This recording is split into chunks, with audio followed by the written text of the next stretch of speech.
जो हर पार्टी ने पहले फैसला लिया कि आतंकवाद के खिलाफ और आतंकवाद जड़ से खत्म हो, उसकी ब्रांचेस टूट जाएंगी तो फिर जड़ से आ जाएगा। इससे जड़ से समाप्त हो, हम लोग पूरी सरकार के साथ हैं, आतंकवाद खत्म हो। कि इतनी बड़ी जो महत्वपूर्ण योजना बना रही है भारत सरकार, कोई भी पॉलिटिकल लाभ किसी दल को नहीं लेना चाहिए और किसी इवेंट को पॉलिटिकल इवेंट नहीं बनने देना चाहिए, क्योंकि आतंकवाद खत्म हो, हमारी सीमाएं सुरक्षित हों और हमारी फौज का मनोबल बढ़े। सबसे बहादुर फौज है हमारी, और दुनिया में इतनी कठिन परिस्थितियों में बहुत कम देश की फौजें होंगी जो काम करती होंगी। कहां सियाचिन जहां -डिग्री का टेम्परेचर और कहां -50 में काम करते हैं जो लोग। तो इन कठिन परिस्थितियों में फौज जो काम कर रही हो, और इस समय जिस तरह की चीजें हो रही हैं, उस समय हम सब लोगों को फौज का साथ और जो सरकार फैसला ले रही है उसके साथ।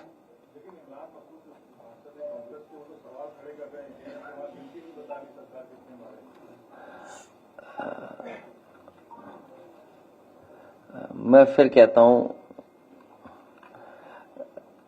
इतने बड़े नेता नहीं है जिनका सवाल आप यहां पूछ रहे हो।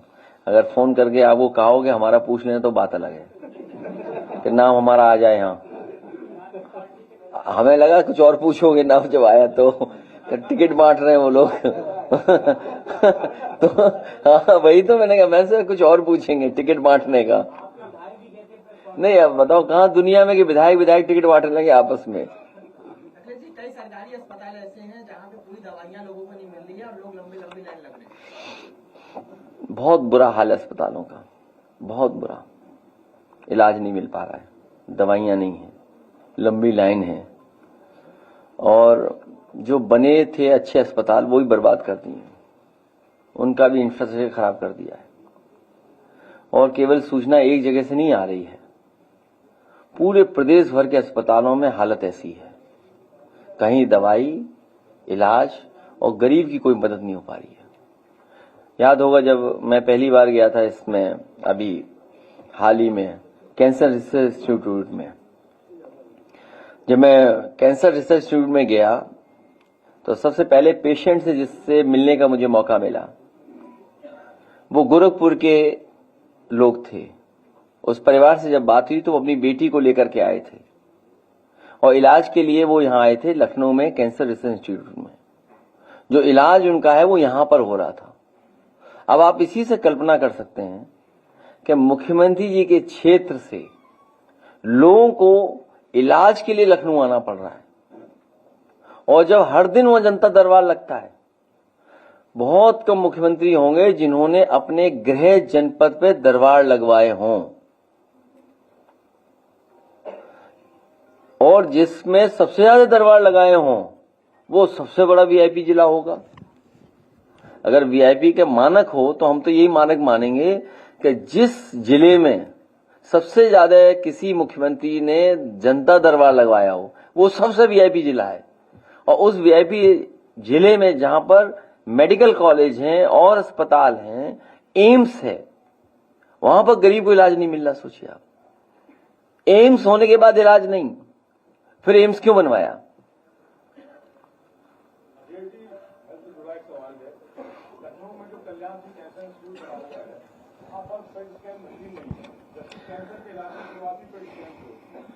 वो समाजवादियों का बनाया हुआ कैंसर इंस्टीट्यूट है, भारतीय जनता पार्टी ने केवल नाम बदल दिया है।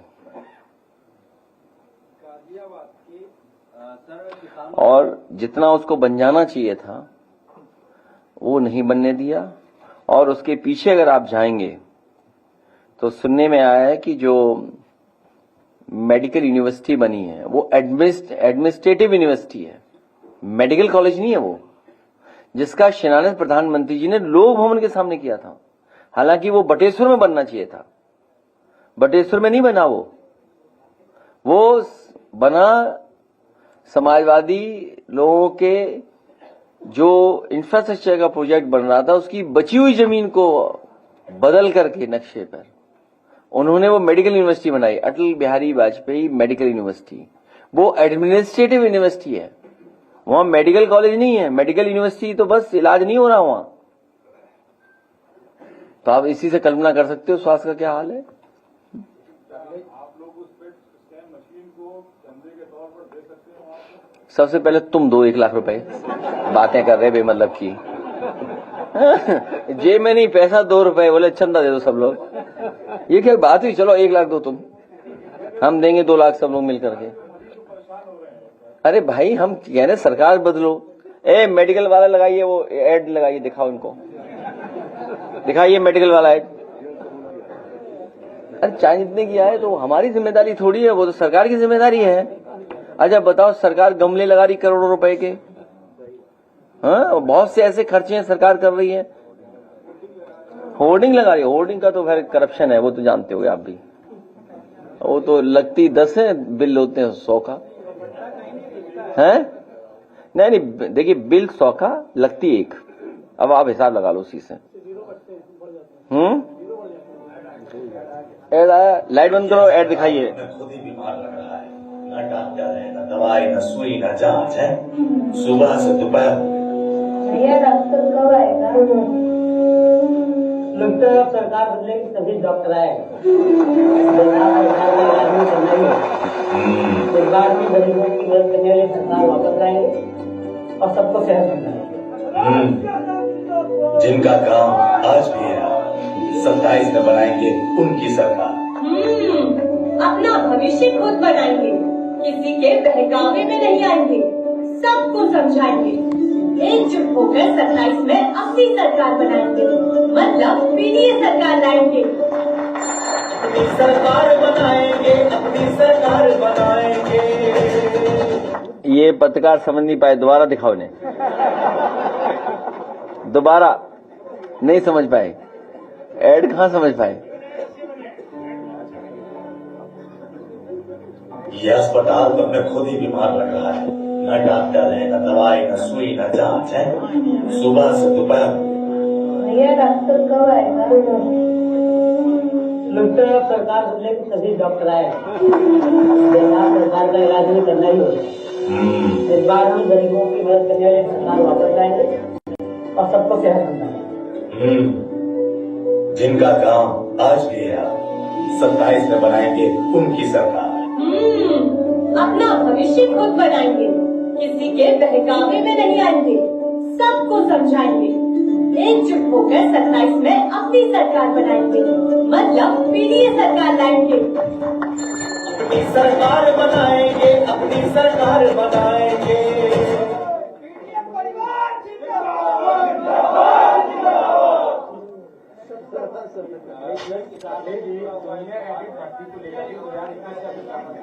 तमाम जो अभ्यर्थी हैं वो झारखंड शिक्षा निदेशालय पे 4 दिन से बैठे हुए हैं।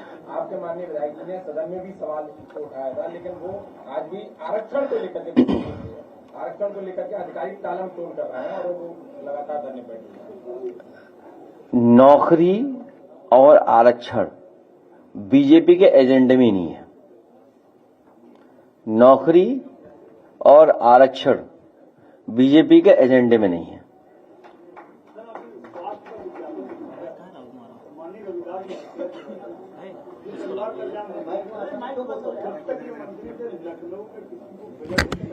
जनता से दान कराते हॉस्पिटलों को दिया करते थे। सामने मुझे कहना चाहिए संविधान महोत्सव की जब मंत्री नहीं है, बहुत मांगा, जनता से दान कराया। आपकी बात मैंने मान ली। रविदास जी आने वाले समय मंत्री बनेंगे। भाई बात मान ली आपकी, अभी तो बना ही नहीं सकते, अभी तो हटाना है हमें। रविदास जी ठीक है, कहाँ हो, सुन लिया, ठीक है। हाँ, उन्हें क्या परेशानी है, उन्हें क्यों गर्मी लग रही है। भाई इंडोर बैठक क्यों नहीं करें हम, उनकी कहाँ हो रही है बैठक, धूप में। उनकी बैठकें कहाँ हो रही हैं। ऐसा है, आपको पता होगा, एक यहां से भगाए गए थे उनके प्रभारी, वो डर के दोबारा उन्हें बुला लिया गया है। वो भी इंडोर कर रहे हैं मीटिंग, नहीं कर रहे इंडोर। अरे लो, तुम्हें नहीं पता, इतना अनुभव है तुम्हें, चेहरे से दिख रहा बहुत अनुभव है। अब आप सोचो, पता करना, इंडोर मीटिंग हो रही है, 1 नेशन 1 इलेक्शन। वो क्या दोपहर में कर रहे हैं, धूप में कर रहे हैं, या कपड़े उतारे कर रहे हैं बाहर गर्मी में? ये कोई बात हुई? मतलब कोई इशू है ये? कोई क्या आप इंडोर मीटिंग कर रहे हैं? अरे भाई इंडोर मीटिंग है तो इंडोर, हमारे पास ऑडिटोरियम है, इंडोर कर रहे हैं, ये क्या बात हुई? अच्छा तुम क्या धूप में बैठ लोगे? चलो अगली बार चौधरी साहब, अगली प्रेस दोपहर में बाहर होगी। बिल्कुल, हम लोग सोना बात लेंगे उसके साथ। सोना बात के साथ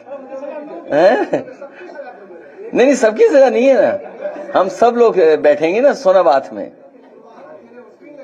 नहीं, कौन कह रहा है ये कि हमारी इंडोर बैठक हो रही? कौन नेता कह रहा है उनका? कौन है नेता उनका कह रहा है? नाम नहीं पता मुझे। नहीं, नाम बता दो ना, तो हम और कुछ भी कह देंगे। नहीं कुछ नहीं। इंडोर तो इसलिए कि हमारे पास इंफ्रास्ट्रक्चर है, और अच्छा बनाएंगे इंफ्रास्ट्रक्चर। यही तो हम चाहते हैं कि इंफ्रास्ट्रक्चर अच्छा हो प्रदेश का। देखिए, अगर जेपीएनआईसी का ऑडिटोरियम चल गया होता, जो ऑडिटोरियम हम लोगों ने बनाया, देश का one of the best auditorium था वो, आपको विज्ञान भवन से भी अच्छा मिल गया था। भारतीय जनता पार्टी के लोग जलस लोग हैं, किसी भी अच्छे काम को पसंद नहीं कर सकते। रिवर फ्रंट देश का एग्जेम्पलरी काम है, ये गोमती रिवर फ्रंट, और आपका बंद कर दिया, नहीं बनने दे रहे हैं। मैं उस दिन अखबार में पढ़ रहा था साबरमती का कि 50 किलोमीटर का और वहां कर रहे हैं, अपना बना रहे हैं 50 किलोमीटर और हमारे अनुपयोगी मुख्यमंत्री इसको बंद कर दे रहे हैं। जेपीएनआईसी पे ही अब आया है कि एनडीए 8 वर्षों बाद जेपीएनआईसी को फिर से खोलने जा रहा है। मैंने आपसे निवेदन किया है, आपके माध्यम से सरकार तक बात पहुंच जाए कि जिस तरीके से उन्होंने बहुत से सरकार के एसेट्स को बेचा है, इसको अगर बेचेंगे तो हम समाजवादी लोग मिलकर के चंदा लेकर के इसको खुद खरीद लेंगे।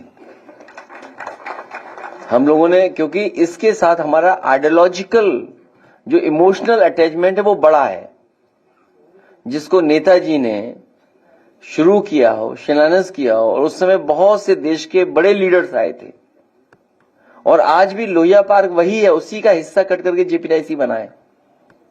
लोहिया पार्क में आप खुद मुझसे बेहतर जानते होंगे, कोई आईएएस ऐसा नहीं जो वहां न टहलता हो। जो हम लोगों पे अन्याय करता है आईएएस, वो भी वहीं घूमता है, वहां के पेड़ पौधे देख रहे हैं कि कौन है ऐसा। और आज भी सबसे अच्छी क्वालिटी का प्लांटेशन आपको लोहिया पार्क में मिलेगा या जनरल पार्क में मिलेगा। एएमयू की जमीन पर नगर निगम ने अपना बोर्ड लगा दिया है और वहां की जो जमीन का विवाद है वो आपके करता है। जब देश पूरा एक है और पाकिस्तान से खतरा पैदा हो रहा है, आतंकवाद से खतरा पैदा है, उस समय सरकार को कोई अन्याय का काम नहीं करना चाहिए, अननेसेसरी काम नहीं करना चाहिए। जैसे जो खबरें आ रही हैं पीलीभीत से, श्रावस्ती से, बहराइच से, कि वहां पर बुलडोजर चलाया जा रहा है, तो ये सरकार जब स्वीकार कर रही है कि सब दल एक है, तो इस तरह के काम सरकार को नहीं करना चाहिए। और कई बार हम लोगों ने आपसे इसी जगह कहा है कि मुख्यमंत्री आवास का भी नक्शा पास नहीं है। ये जो है आवास, इसका भी नक्शा नहीं पास है। वीडियो वायरल हो रहा है, उसमें ट्रेन में यात्री को जो पेंट्री के वेंडर्स हैं, ठेकेदार हैं, उन्होंने मार के उसके कपड़े फाड़ दिए सिर्फ इसलिए कि उसने शिकायत कर दी थी। पानी महंगा बेच रहे थे, बाकी खाने का सामान महंगा बेच रहे थे, उन्होंने बकायदा उसको उतार के खूब पीटा है, पूरे कपड़े फाड़ दिए और कोई एक्शन उनके खिलाफ नहीं है। अब वीडियो वायरल हो गया, हो सकता है मंत्री जी तक पहुंच जाए तो कार्रवाई करें उस पर। तो हैं ऐसे मंत्री, ऐसे बन गए, कैबिनेट में चले गए होंगे ऐसे लोग, उन्हीं के माध्यम से ये सब हो रहा है। वो अपने आप जानकारी भी ले लेंगे ये बात। सांड और गाय के अलावा बंदरों की पूरी झुंड जा रही है, पूरा फसल तबाह कर रहे हैं। शहरों में भी इसकी बहुत ही खराब स्थिति है, लोगों की जान जा रही है, फसलों की गिर पड़ रही है। सरकार के पास क्या कुछ आप लोग आवाज उठाएंगे कि बंदरों को फिर से जंगल में भेजें? दूसरी वजह यही सर कि जो पेड़ लगाए जा रहे हैं वो बंदर नहीं है, तो बंदर जो है जंगलों से खेतों में आ रहे हैं। बहुत ही हमारे अनुभवी पत्रकार हैं जिन्होंने ये सवाल पूछा है। बहुत दिनों बाद पूछ रहे हो आप बहुत दिनों बाद पूछ रहे हो। अगर आपको घटना याद हो, एक बंदर डीएम का चश्मा ले गया था, तब पूछते सवाल तो सवाल बनता। अब इतने वर्षों बाद आए हो, बताओ डीएम साहब का चश्मा ले गया बंदर। जल जीवन मिशन के द्वारा गाँव की सड़कों को खोद के डाल दिया, लेकिन अभी तक उसकी न मरम्मत। ये लोकसभा में भी कई बार उठ चुका सवाल। अखिलेश जी, असदुद्दीन ओवैसी ने सर्वदलीय बैठक के बाद बयान दिया, उसमें उन्होंने कहा कि वो सशस्त्र बलों और सरकार की सराहना करते हैं ऑपरेशन सिंदूर पर। आप क्या कहेंगे इस पर सरकार से? आप बुराई करोगे? कर लो बुराई। तुम गाइडलाइन नहीं पढ़ी अभी तक? गाइडलाइन नहीं पढ़ी इन्होंने? ए भाई गाइडलाइन पढ़ ले। मेरे समझदार पत्रकार गाइडलाइन पढ़ ले। बहुत धन्यवाद। तुम पे सवाल ही खत्म है। तुम जाओ उनसे पूछो आगे सवाल।